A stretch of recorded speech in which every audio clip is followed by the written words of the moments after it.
¿Se ve la presentación, chicos? Ok. Entonces, el día de hoy vamos a hablar sobre el manejo inicial del paciente politraumatizado según el ATLS. Es un tema bastante extenso, pero traté de resumirlo en puntos importantes o highlights. Entonces, pues vámonos tendidos. Para iniciar, tenemos que saber que en todos los pacientes lesionados el tiempo es crucial, el tiempo es oro. Entonces necesitamos de un abordaje que se aplique de forma rápida, precisa, y esto se conoce como la atención inicial del paciente politrauma. ¿Qué incluye? Pues es una lista de tareas, que es la preparación, el triage, la evaluación primaria, con su consideración de transferencia y sus adjuntos, una evaluación secundaria con sus adjuntos y finalmente una monitorización continua post-resucitación y reevaluación. Entonces, a pesar de que esto se vea como una lista, las cosas no son de manera lineal, sino que varias actividades ocurren de manera simultánea. Aquí, perdón, la evaluación primaria y la evaluación secundaria tienden a ser actividades cíclicas. Con esto me refiero a que se repiten varias veces durante la evaluación con el objetivo de identificar cambios de manera oportuna y darles una intervención adecuada. Entonces vamos a iniciar con la primera fase, que es la preparación. Esta tiene dos fases, prehospitalaria y hospitalaria. La prehospitalaria hay un manual específico para esto que es para los paramédicos, que se llama el Pre-Hospital Trauma Life Support. Pero pues vamos a darles como un contexto general de lo que es esta fase. ¿Qué es lo que hace? Notifica al hospital receptor antes del traslado. ¿Para qué? Para que todo el personal y el material esté listo para su llegada. Además, minimiza el tiempo de la escena y hace un énfasis en el mantenimiento de la vía aérea, hace un abordaje y estabilizamiento inicial, por decirlo de una manera. Da un control del sangrado, las fases iniciales de choque, inmovilización y transporte. Por último, pero no menos importante, obtiene información para el triage, que es de manera somera el tiempo de la lesión, el mecanismo, que vamos a hablar en unos momentos porque es tan importante saber el mecanismo, una historia breve del paciente y los eventos relacionados a tal mecanismo y trauma. De aquí, de la fase prehospitalaria a la fase hospitalaria, tenemos que tener un traslado, obviamente. Pero ¿cómo voy a saber a dónde mando a mi paciente? ¿Con qué características debe cumplir? Pues el ATLS nos muestra este diagrama, en donde quiero que prestemos atención en el paso 1 y el paso 2. ¿Por qué? Porque pacientes que cumplan con estas características deben ser remitidos al hospital de más alto nivel que se encuentre en la zona. ¿Y quiénes son? Pues aquellos que tengan una escala de coma de Glasgow menor a 13, que tengan una presión sistólica menor a 90 o que el rango respiratorio esté deprimido, menos de 10, esté excitado, más de 29, o que el paciente ya tenga necesidad de ventilación mecánica.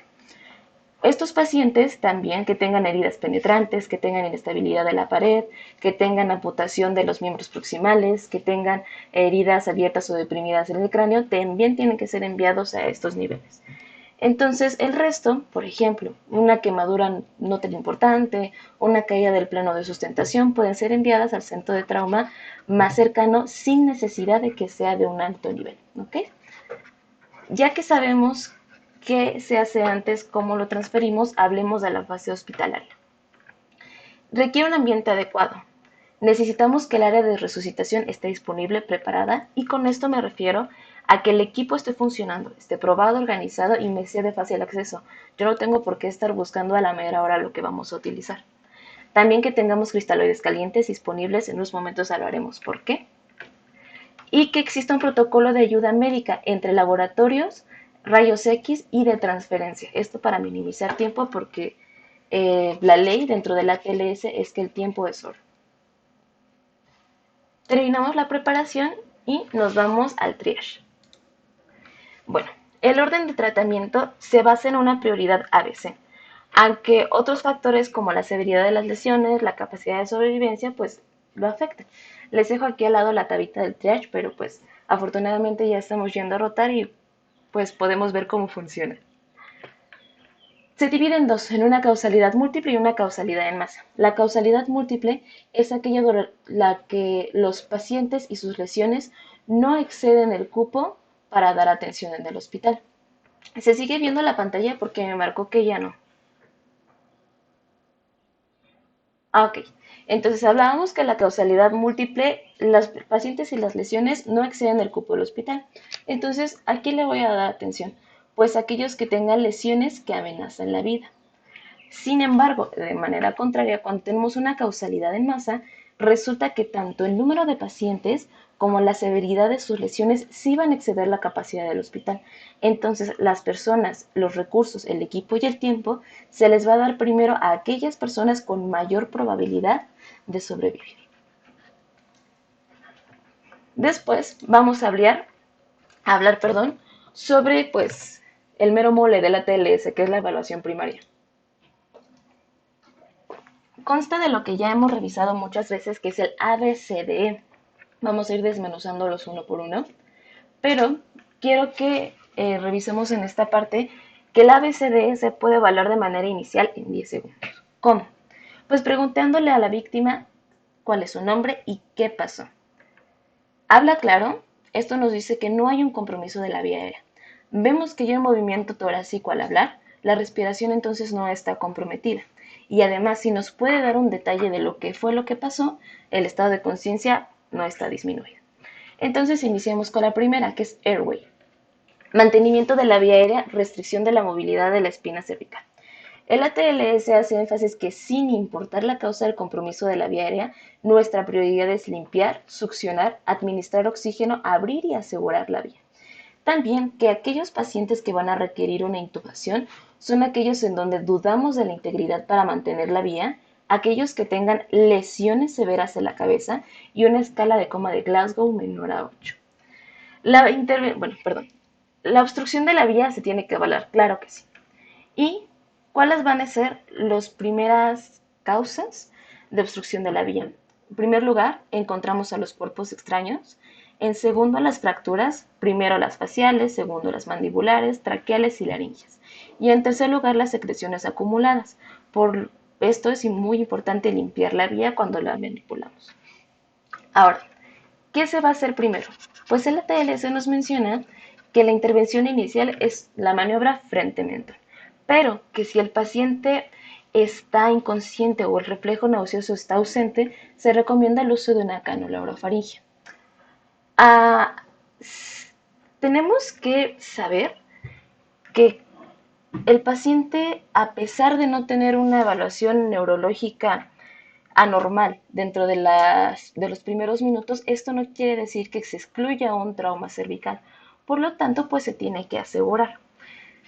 Si este collarín cervical ya fue colocado antes de manejar la vía aérea, el ATLS nos dice que debe ser una manipulación de dos personas. Una persona debe abrir el collarín, como se muestra en esta imagen de aquí abajo, y estabilizar la zona cervical con sus manos, mientras llega otro a manipular la vía aérea. Recuerden que todo este manejo del paciente inicial, este manejo inicial del paciente politrauma es en equipo. Las cosas no debemos hacerlo solos y tenemos un rol, todos trabajamos en armonía. Vámonos a la B, que es breathing, respiración y ventilación. Que tengamos la vía aérea permeable no significa que tengamos una ventilación adecuada, un intercambio de gases. ¿Por qué? Porque requiere de una función en conjunto de los pulmones, de la pared torácica y del diafragma. Entonces, para poder evaluarlo, pues necesito explorarlo. Debemos exponer el cuello y el tórax del paciente. ¿Qué vamos a hacer? Inspección y palpación. Tenemos que detectar lesiones e inclusive podemos integrar síndromes pleuropulmonares. En la auscultación tenemos que hacer énfasis en que el aire está entrando y saliendo de manera adecuada, que no tiene fugas y que no tiene alguna complicación. Las lesiones que requieren atención inmediata son estas. Un neumotórax a tensión, un hemotórax masivo, un neumotórax abierto, que a diferencia del de atención, aquí hay un intercambio de presión entrada y salida de aire, en donde la presión atmosférica excede la intratorácica y pues hay un colapso pulmonar, además de que encontremos daños traqueales o bronquiales. Finalmente, en esta parte nos mencionan que el oxígeno se le debe suministrar a todo paciente y que debe tener una monitorización de oxígeno mediante un pulso oxímetro de manera continua. Acabamos ventilación, vámonos a circulación. Aquí tenemos de dos sopas. Primero el volumen sanguíneo y el gasto cardíaco, ¿no? La hemorragia es la causa más frecuente de muertes prevenibles por lesión. Una vez que hemos excluido el neumotórax atención como causa de choque, pues debemos considerar que la hipotensión después de una lesión se debe a la pérdida de sangre hasta que demostremos lo contrario. ¿Qué vamos a evaluar? El estado de conciencia, acuérdense de esta víctima, la vamos a usar después. El estado de perfusión de la piel, vemos que la paciente se pone pálida, que tiene un llenado capilar más lento, y el pulso. Se recomienda evaluar los pulsos centrales, que sería entonces el pulso carotidio y el pulso femoral, que vamos a hablar la calidad, que tenga buen tono, la frecuencia, que sean regulares. Y si tenemos ausencia de los pulsos, pues tenemos que evaluar el inicio de una reanimación cardiopulmonar. Ya que evaluamos esta parte, pues tenemos que ver cómo estamos perdiendo sangre, por dónde se está yendo. Pues tenemos fuentes de sangrado internas y externas. Si evaluamos que la hemorragia es externa, ¿ustedes qué harían primero? ¿Aplicarían presión manual o harían un torniquete?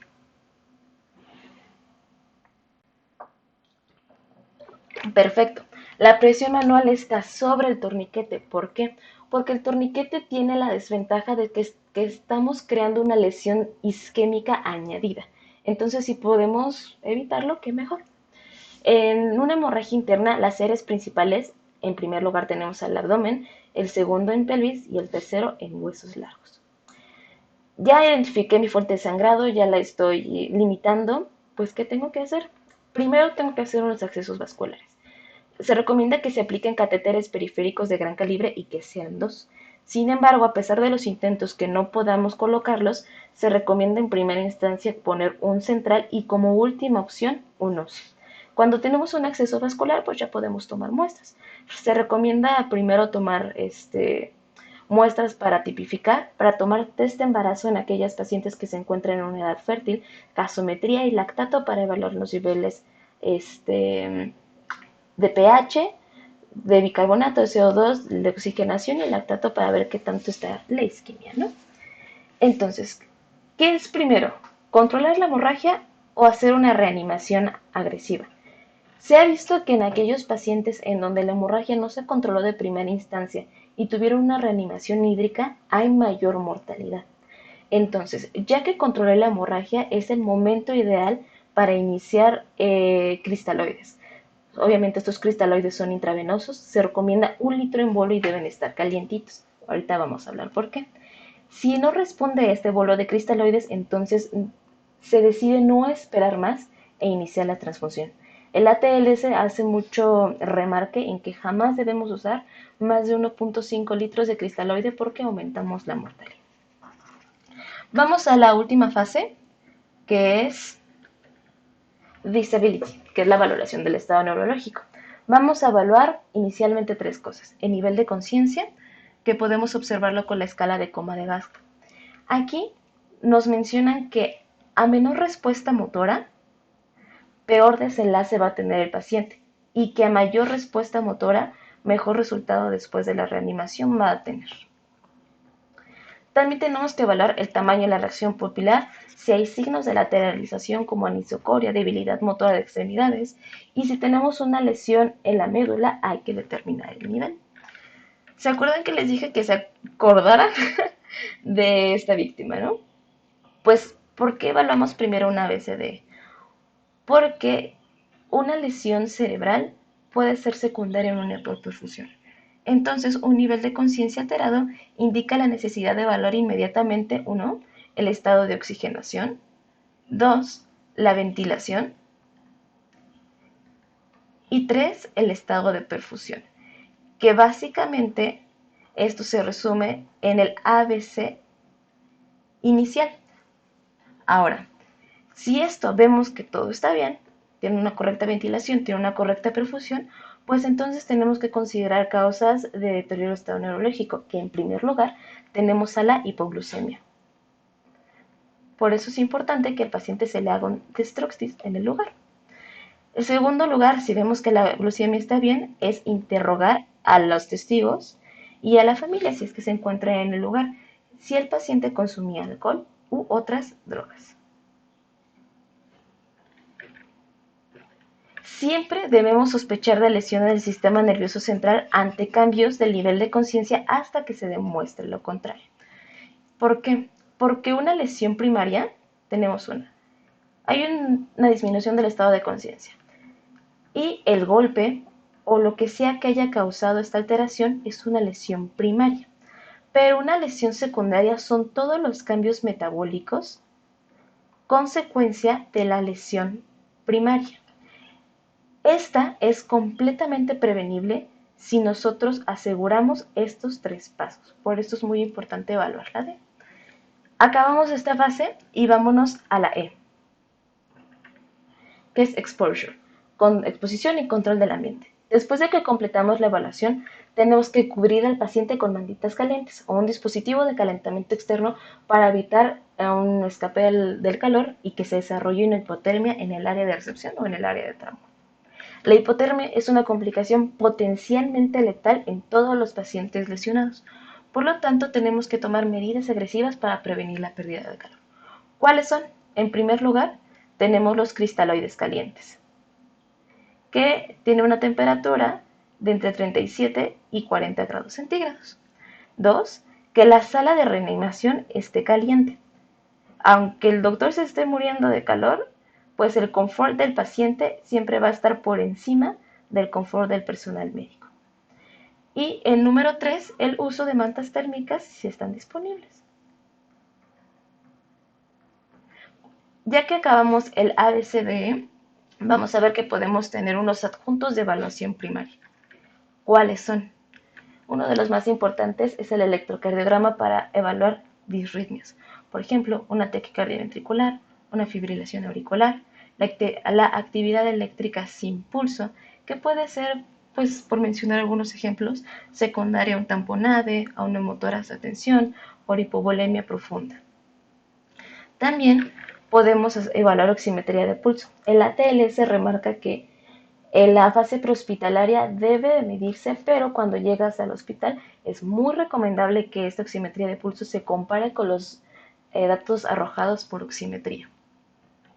También podemos evaluar los niveles de CO2 al final de la expiración con colorimetría, capnografía, que si recordamos cuando evaluamos el RCP, el AHA nos menciona que junto con la clínica, lo que nos arroje la capnografía nos puede reflejar el gasto cardíaco y se usa para predecir el retorno de la circulación espontánea. También se pueden poner catéteres, por ejemplo urinario, para tener un indicador más sensible del estado de volemia, y recordemos que está completamente contraindicado si tenemos lesión de uretra y no lo podemos colocar hasta que se haya hecho una uretrografía excretora. También podemos colocar un catéter gástrico que nos va a ayudar a descomprimir, a tener menor probabilidad de aspiración, pero no evitarla completamente, y a detectar hemorragias, a ver si hubo un trauma en la parte superior del tracto gastrointestinal. Recuerden que un catéter gástrico está completamente contraindicado ante una fractura de la lámina crinosa. Rayos X, sí, son muy útiles, se toman en el área de resucitación, pero jamás se van a parar los esfuerzos de reanimación por tomar una radiografía. Y el Focus Assessment with Sonography in Trauma, que es el FAST, nos ayuda a detectar la presencia de sangre, principalmente en corazón y órganos abdominales. Cuando lo detectamos, es una llamada de alerta para hablarle al servicio de cirugía. ¿Ok? Ya acabamos, pues, el mero mole, ¿no? Vamos a la necesidad de transferencia del paciente. Vemos aquí todo un equipo, trasladando un paciente. Cuando los esfuerzos de reanimación no están siendo fructíferos en nuestra sala de trauma, jamás debemos retrasar el nivel de transferencia a una unidad más especializada. Debemos seguir la estabilización del paciente y asegurar que sea una transferencia segura. La comunicación siempre va a ser esencial, tanto entre los compañeros del mismo equipo de trauma como a quienes van a llegar. Es imperdonable que un equipo de trauma no tenga comunicación dentro de sí mismo y que lleguen a otra sala de trauma sin ellos estar enterados sobre lo que se van a enfrentar. Vamos ahora a hablar sobre la evaluación secundaria, que es una evaluación completa. La evaluación secundaria no va a iniciar hasta que se haya completado la evaluación primaria, el ABCDE. Los esfuerzos de resucitación están en marcha y la mejora de las funciones vitales del paciente ha sido demostrada. Bueno, entonces, ¿qué es la evaluación secundaria? Vamos a hacer un interrogatorio que puede ser tanto directo como indirecto. Y con indirecto me refiero a paramédicos, a familiares y a testigos que estuvieron en el lugar. Tenemos que interrogar el mecanismo de la lesión. ¿Por qué? Porque esto nos lleva a comprender el estado fisiológico del paciente y a predecir posibles lesiones extra. Se clasifica principalmente en tres: en lesiones cerradas, en lesiones penetrantes y en lesiones térmicas. Las lesiones cerradas tienden a ser por automóvil, por viajes en transporte, caídas, por lesiones en el trabajo, e inclusive podemos tener datos como el uso del cinturón, que la bolsa de aire haya salido, cuál fue el daño del automóvil, cuál fue la energía que proyectó, qué tanto se deformó y si el paciente salió eyectado. Entonces, tenemos aquí automóvil, automóvil, automóvil, caída, ¿no? Son los principales. Y las heridas por arma penetrante pueden ser por heridas de arma blanca o por balas. En las heridas térmicas, pues heridas por electricidad, estas quemaduras por inhalación, etc.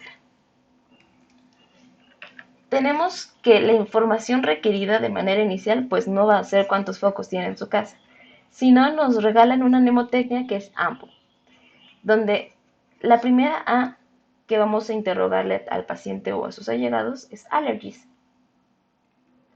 M se refiere a medications. P se refiere a past illness o pregnancy. Con L nos vamos a referir a last meal.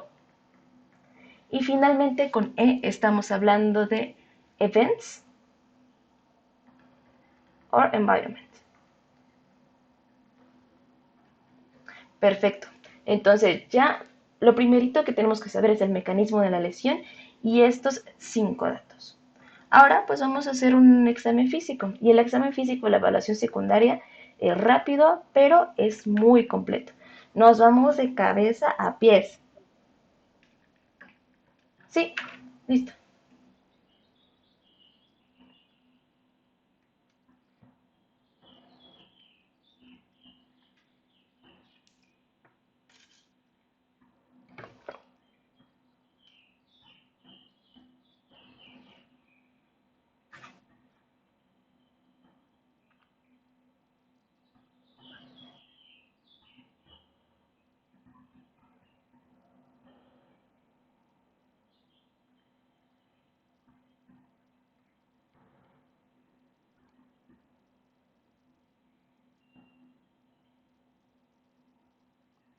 Perfecto.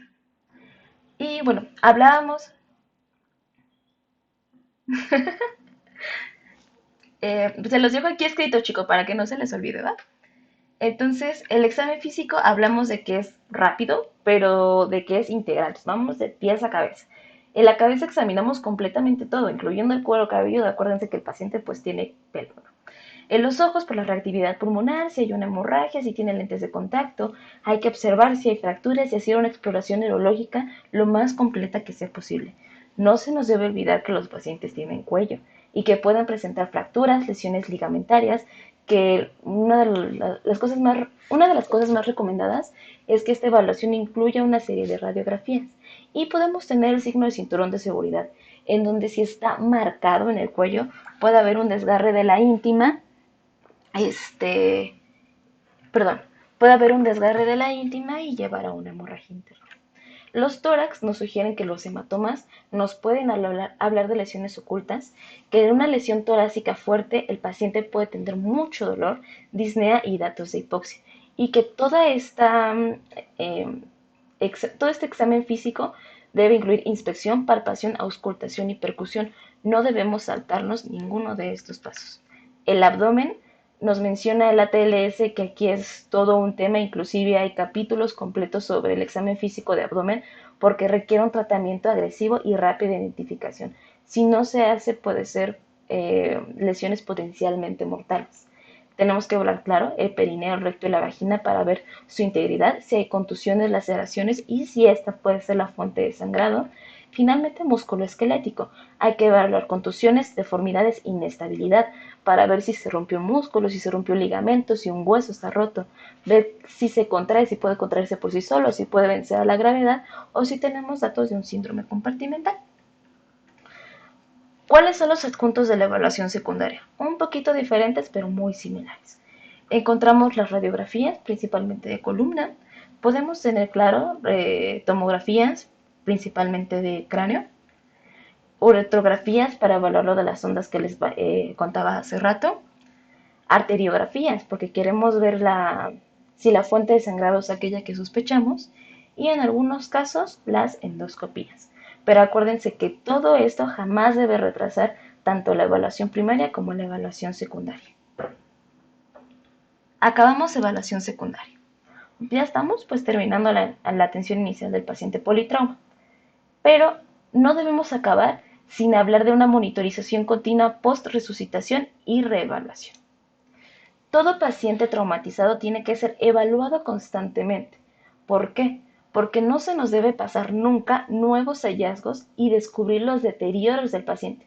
Si yo evalúo al paciente politrauma y digo, sí, tiene esto, y me voy a desayunar y regreso, pues ya se deterioró, ya tiene nuevos hallazgos. Es una evaluación continua con un equipo de trabajo armonioso y muy bien comunicado. Entonces, ¿qué lleva esta monitorización continua? Pues los signos vitales, la frecuencia cardíaca, la frecuencia respiratoria, la tensión arterial, la temperatura y ahora ya incluimos la saturación de oxígeno. Se nos recomienda monitorizar de manera muy estrecha la diuresis.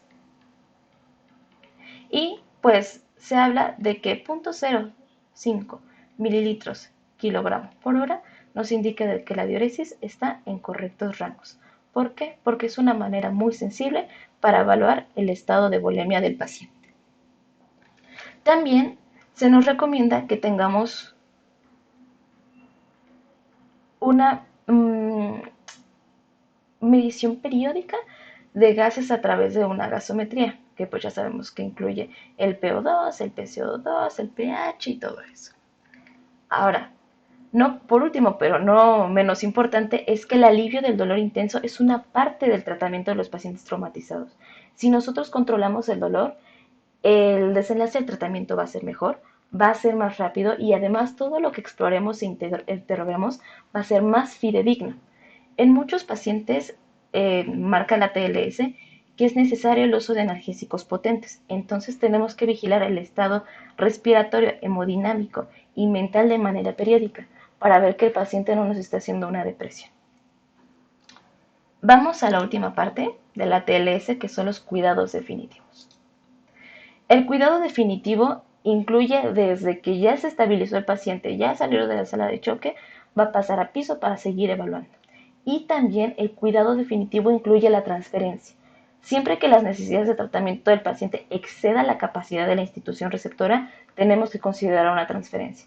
Esta decisión requiere una evaluación detallada de las lesiones del paciente, del conocimiento de las capacidades de la institución, incluidos el equipo y los recursos del personal. Y pues ya que hablamos de equipo, vamos a dar unos detalles que vienen hasta el final de este capítulo de la ATLS, en donde nos menciona que todo este es un equipo de trauma. E identificamos de manera mínima el líder, alguien que maneja la vía aérea, una enfermera de trauma y un técnico de trauma. Las actividades del líder son esenciales y no tiene que ser la persona más experimentada de la zona, pero sí alguien que esté certificado en el ATLS. ¿Cuáles son sus ocupaciones, por decirlo de alguna manera? Pues supervisa, checa, dirige, delega. Ve que todo el mundo esté en sus actividades, no se distraigan con otras y que lo estén haciendo de manera correcta. Para que todo esto sea de manera armoniosa, se sugiere que todos los miembros sepan lo que el otro está haciendo. Es decir, que digas en voz alta lo que estás haciendo, el material que estás recibiendo, el material que vas a dar. Y las voces no deben de cruzarse para que esto sea claro. Entonces, cuando acabó ahora la reanimación, todos se reúnen en una sala para hacer un debriefing, ver qué pasó mal, qué fue lo que pudo mejorar y felicitar al equipo. Pues gracias, eso ha sido todo de mi parte.